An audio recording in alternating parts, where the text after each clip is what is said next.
नमस्कार, खबर बिहार देख रहे हैं आप। मैं हूं आपके साथ ऐश्वर्या दुबे। छपरा से बड़ी खबर मिल रही है, जहां कल शाम मतदान के दौरान तेलपा में हुए विवाद ने आज सुबह हिंसक रूप ले लिया। विवाद के बाद आज एक पक्ष ने दूसरे पक्ष पर गोली चला दी। इस घटना में एक शख्स की मौत हो गई, जबकि कई लोगों को गोली लगी है, जिनमें से 2 की हालत गंभीर बताई जा रही है, जिन्हें इलाज के लिए पटना रेफर कर दिया गया है। जानकारी के अनुसार कल बूथ संख्या 318 और 319 पर विवाद हुआ था, जिसके बाद आज फायरिंग की यह वारदात हुई है। फायरिंग की जानकारी के बाद मौके पर पुलिस के बड़े अधिकारी के साथ प्रशासनिक पदाधिकारी भी पहुंच गए हैं। लोगों को समझाने की कोशिश की जा रही है। कल बीजेपी और आरजेडी कार्यकर्ताओं के बीच मतदान केंद्र के निकट झड़प हुई थी और एक दूसरे पर बूथ कैप्चरिंग का आरोप लगाया था। बताया जा रहा है कि इस घटना का वीडियो वायरल होने के बाद आज आरजेडी के कुछ लोग बीजेपी कार्यकर्ताओं के घर पहुंचे और उनके साथ मारपीट की कोशिश की। इसी दौरान मामला बढ़ गया, दोनों पक्षों के बीच फायरिंग शुरू हो गई। गोली लगने से एक शख्स ने मौके पर दम तोड़ दिया, जबकि 2 अन्य को गंभीर हालत में पटना रेफर किया गया है। गोलीबारी की घटना में बता दें कि 10 लोग घायल बताए जा रहे हैं। एसपी ने कहा है कि इलाके में इंटरनेट सेवा भी बंद की जा रही है। तो ये बड़ी खबर, बड़ी जानकारी आपको दे दे। आप बता दें कि कल छपरा में मतदान हुआ और मतदान के बाद, मतदान के दौरान ही हालांकि हम कह सकते हैं कि जब रोहिणी आचार्य वहां पर वोट कास्ट करने के लिए पहुंची, उसके बाद आरजेडी और बीजेपी कार्यकर्ता जो थे वो आपस में भिड़ गए। किसी बात को लेकर यहां पर कहा सुनी पहले हुई और फिर उसके बाद मामला बढ़ गया। यहां पर झड़प देखने को मिली और फिर उसके बाद से जब वहां पर कल शाम मामला जब शांत हो गया, उसके बाद आज सुबह आरजेडी के कार्यकर्ता जो है वो बीजेपी कार्यकर्ताओं के घर पहुंचते हैं। वहां पर फिर बहसबाजी होती है और उसके बाद से गोली चलाई जाती है। फायरिंग की घटना को यहां पर अंजाम दिया जाता है।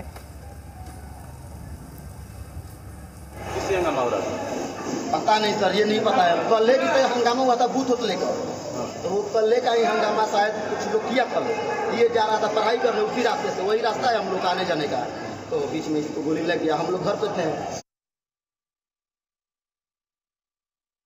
उसके बाद ये घटना घटा है, तो कहीं ना कहीं चुनाव को लेकर देखा जा रहा है। इसमें तो कोई शंका है नहीं। क्या बीजेपी के कार्यकर्ता सीधे तौर पर इन्वॉल्व है इसमें? पीएम से फोन करिए, जितेंद्र भैया का हम हो जाए, डॉक्टर नंबर दे दीजिए। आज जो वीडियो वायरल हो रहा है उसको भी आप और ज्यादा जानकारी के साथ जी मीडिया संवाददाता राकेश हमारे साथ जुड़ चुके हैं। राकेश, इस पूरी घटना में कहा जा रहा है कि एक शख्स को गोली लगी है, जिसकी मौत हो चुकी है और 2 की हालत अभी भी गंभीर बताई जा रही है।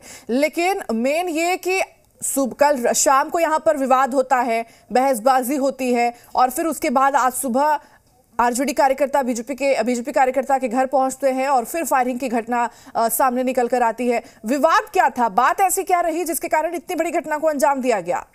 देखिए, मुख्य विवाद था कि भाजपा के कार्यकर्ताओं ने जब 5:30 के आसपास में रोहिणी आचार्य मतदान केंद्र पे पहुंचे, तो भाजपा कार्यकर्ताओं ने कहा कि ये बूथ छापने के लिए पहुंची है। तो एक पक्ष बचाव कर रहे थे, दूसरा पक्ष विरोध कर रहा था। वहां पे दोनों पक्ष में झगड़ा हो गया, जिसके बाद पत्थरबाजी की घटना हुई। कई लोगों को छिटपुट चोट भी लगी। घटना की सूचना पाकर एसपी और डीएम वहां पहुंचे देर शाम। तब तक रोहिणी वहां से फरार हो चुकी थी और उसके समर्थक भी वहां से निकल गए थे। लेकिन आज सुबह पुनः जो है एक बार फिर राजद कार्यकर्ता गुलबंद होकर उस स्थल पे पहुंच के और गाली गलौज शुरू कर दिए, जिसके बाद भाजपा के जो कार्यकर्ता थे ये भी निकल गए और दोनों के बीच पत्थरबाजी और फायरिंग की घटना हुई, जिसमें 3 लोगों की गोली लगी, जिसमें एक की मौत हो गई, जिसका नाम चंदन राय बताया जाता है। एक की हालत गंभीर है और 2 लोग जो है ये पीएमसीएच भेजे गए हैं। शेष 10 लोगों से ज्यादा की घायल होने की सूचना मिल रही है, लेकिन वो घायल कौन है, कहाँ है, इस बात का पता लगाने में पुलिस जुटी है। एसपी और डीएम घटनास्थल पे कैंप कर रहे हैं। सेना के जवानों को भी लगा दिया गया है कि शांति व्यवस्था कायम रहे। वहीं एसपी ने कहा है कि इस घटना में एक वीडियो वायरल हो रहा है, जिसमें रोहिणी आचार्य को भाजपा के कार्यकर्ता गाली दे रहे हैं। इसी के बाद वो राजद के कार्यकर्ता जो है ये उग्र हुए हैं, तो इसके कारण जो है इंटरनेट सेवा को जो है बंद किया जाएगा घटना को नियंत्रण करने के लिए। बिल्कुल, एक मामूली से बात को लेकर के इतनी बड़ी घटना को यहाँ पर अंजाम दे दिया जाता है, यहाँ तक कि एक शख्स की यहाँ पर जान ले ली जाती है। लेकिन इन सब के बीच पुलिस प्रशासन की तरफ से क्या कार्रवाई की जा रही है? कहा जा रहा है कि पदाधिकारी वहां पर पहुंचे हुए हैं, प्रशासनिक पदाधिकारी पहुंच चुके हैं, पुलिस भी पहुंच चुकी है, लेकिन कार्रवाई किस तरह से अब हो रही है? देखिए, कार्रवाई जहां तक है तो उपद्रवियों की पहचान की जा रही है कि कौन उपद्रवी है, घटना में कौन कौन लोग शामिल हैं, घटना का कारण क्या है, और इस सब के बाद जब प्राथमिकी जब दर्ज होगी इसके बाद ही पुलिस कुछ कर पाएगी। फिलहाल घटना स्थल पे कोई भी शरारती तत्व हो या दोनों पक्ष के कोई भी लोग हो वो नहीं है। बिल्कुल बाजार जो है वो तेलपा का इलाका नजर आ रहा है। सेना के जवान वहां कैंप कर रहे हैं।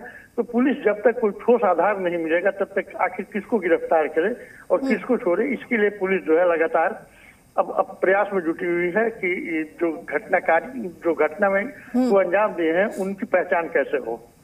क्या ये पूरी घटना वहां पास के लगे सीसीटीवी में कैद हो चुका है? क्या सीसीटीवी की मदद से पुलिस इस पूरे मामले के पड़ताल में जुटी हुई है? देखिए, वहाँ सीसीटीवी है या नहीं है ये तो पुलिस से पता करेगी, क्योंकि वो इलाका जो है तेलपा का जो इलाका कहा जाता है, हम आपको बता दें वहाँ से कुछ ही दूरी पे राजद का कार्यालय भी है, जहाँ रोहिणी के साथ लालू प्रसाद यादव और राबड़ी देवी लगातार कैंप कर रहे थे। यह इलाका जो है राजद का इलाका माना जाता है और वहाँ यह इस तरह का जो विरोध है और यहाँ जो सुरक्षा की व्यवस्था है वो पुलिस अब पता लगा रही है कि कहीं किसी दुकानदार के द्वारा या कहीं सार्वजनिक स्तर पे कोई सीसीटीवी लगा हुआ होगा तो फिर उससे उसकी जांच पड़ताल होगी। लेकिन पुलिस इस मामले के लोग संवेदनशील हो गई है। जो घायल है उनकी क्या इस वक्त स्थिति बताई जा रही है राकेश? देखिए, घायल की स्थिति काफी गंभीर है। इसको पीएमसीएच भेजा गया 2 लोगों को, जिसमें एक की हालत काफी गंभीर है। और जो पत्थरबाजी से जो 10-11 लोग घायल हुए हैं वो कहाँ हैं और उनका इलाज कहाँ हो रहा है, यह भी पुलिस पता लगाने का प्रयास कर रही है। ठीक है राकेश, यहाँ पर मैं आपको रोकना चाहूंगी। इस बीच पुलिस प्रशासन का भी कुछ बाइटें आई हैं, वो भी जरा एक बार अपने दर्शकों को सुनाते हैं। यहाँ पर कल एक विवाद हुआ था, 2 पार्टी जो है आरजेडी और बीजेपी के वर्कर्स के बीच में, जहाँ कैंडिडेट की उपस्थिति में विवाद हुआ था। उसी की प्रतिक्रिया में आज कुछ व्यक्तियों के द्वारा कुछ लोगों को गोली मारी गई है।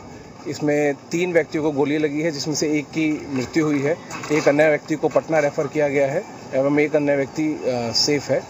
इसमें पुलिस जो भी यहाँ पे घटना कारित किए हैं इनको आइडेंटिफाई करके अरेस्ट करने का प्रयास कर रही है। साथ में जो लोग यहाँ इसको इंसाइट किए हैं इस घटना को, उस संबंध में भी जांच करके हम लोग उचित कार्रवाई करेंगे।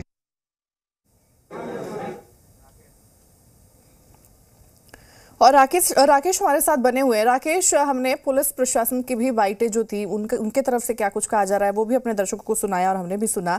सबके बीच क्या ये भी जानकारी मिल पा रही है कि क्या पहले से ये पूरी घटना जो थी वो सुनियोजित थी, पहले से इसकी प्लानिंग की गई थी कि इस तरह की घटना को अंजाम देना है वोटिंग के बाद से? देखिए, वोटिंग के बाद से इस घटना को अंजाम देना है ये तो नहीं कहा जा सकता है, क्योंकि सुनियोजित नहीं लग रहा है। लेकिन जिस तरह से कल कई तरह के वायरल हुए हैं वीडियो, जिसमें कहीं राजद कार्यकर्ता भाजपा कार्यकर्ता को पीट रहे हैं, कहीं भाजपा कार्यकर्ता रोहिणी आचार्य को गाली दे रहे हैं, कहीं रोहिणी आचार्य की उपस्थिति में मतदान केंद्र में जबरन प्रवेश किया जा रहा है। तो इसको लेके जो है, जो देर रात तक ये जो वीडियो वायरल हुआ है, तो एक जातीय गोलबंदी कहें कि एक जातीय गोलबंदी हुई है और इसके बाद यह घटना हुई है। ठीक है राकेश जी, तमाम जानकारी साझा करने के लिए, जुड़ने के लिए आपका बहुत बहुत धन्यवाद। तो ये बड़ी जानकारी, बड़ी अपडेट अपने दर्शकों तक पहुंचा रहे हैं। जहां फायरिंग में एक की मौत हो चुकी है तो कई लोग यहां पर घायल हैं। बता दें कि घायलों में 2 की हालत अभी इस वक्त गंभीर बनी हुई है, जिन्हें पटना रेफर कर दिया गया है। इस दौरान एक शख्स की यहां पर मौत हो चुकी है। इंटरनेट सेवा फिलहाल बंद कर दी गई है। एसपी की तरफ से जानकारी मिल रही है, उनकी तरफ से कहा गया है कि हालातों को देखते हुए इलाके में इंटरनेट सेवा जो है पूरी तरह से अभी बंद है। कल फायरिंग में एक की मौत हो चुकी थी और कई लोग घायल बताए जा रहे हैं। आपको बता दें कि यहाँ पर बीजेपी और आरजेडी कार्यकर्ता जो थे वो आपस में भिड़ गए। और राकेश हमारे साथ यहाँ पर जुड़े हुए हैं। राकेश, जो परिजन हैं उनके तरफ से अब क्या कुछ कहा जा रहा है? क्या पुलिस जिस प्रकार से कार्रवाई कर रही है पूरे मामले को लेकर, क्या वो संतुष्ट है? जी देखिए, परिजनों के साथ जो है राजद के जो पूर्व मंत्री हैं और मढ़ौरा के विधायक हैं जितेंद्र कुमार राय, ये भी मतलब सदर अस्पताल में पहुंचे थे।